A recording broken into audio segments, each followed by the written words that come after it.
મારે નેહડે એક નહીં પણ હાડકેશ્વર મહાદેવની દયાથી હાથ નાખીને અવતાર ધારણ કર્યો છે અને સાથે આ મેરખ્યો વીર પણ પધાર્યા છે.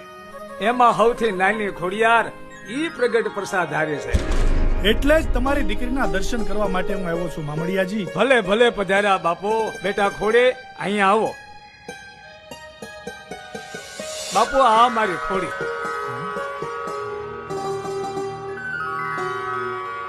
તો તમે જે જગદંબા છો એમને, જેને લોકો માતાજીની જેમ માને છે, જેના દર્શન કરવા માટે લોકો આવે છે.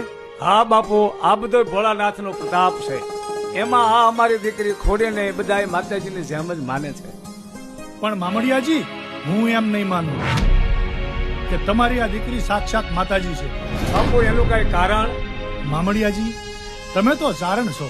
ચારણ તો અમારા હૃદયમાં સ્થાન ધરાવે છે. ઘણી ખમા બાપુને, ઘણી ખમા, ઘણી ખમા. જો મામડિયાજી, હું આ ભોળી પ્રજાનો રાજવી છું. હું ખાતરી કર્યા વગર કોઈને નમી ન જાઉં. એટલા માટે તમારી દીકરીએ મને પ્રમાણ આપવું પડશે કે એનામાં કોઈ અજબ શક્તિ છે, તો જ હું એને નમીશ. એટલે રાજન, તમારે આ ચારણની દીકરીનું પ્રમાણ જોઈએ છે એમ ને? આપવું પડે હો જગદંબા, પ્રમાણ આપવું પડે. આજે હું તમારા ચરણોમાં નમી જાઉં તો કાલે મારી પ્રજા પણ તમારા ચરણોમાં ઝૂકી જાય. અને તમારામાં કઈ પ્રમાણ જ ન હોય તો મારો રાજધર્મ લાજે જગદંબા. હું મારો રાજધર્મ નિભાવી રહ્યો છું, એમાં કઈ ખોટું નથી. ઠીક છે રાજન, તો તમે બોલો, આ ચારણની દીકરી ખોડિયાર તમને શું પ્રમાણ આપે?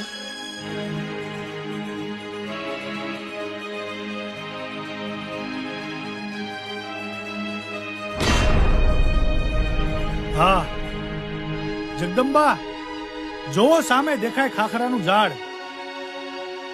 તમારામાં કોઈ અજબ શક્તિ હોય તો તમારા પ્રતાપથી એ ખાખરાનું ઝાડ ધૂણાવી બતાવો, તો હું માનું કે તમારામાં કોઈ દિવ્ય શક્તિ છે.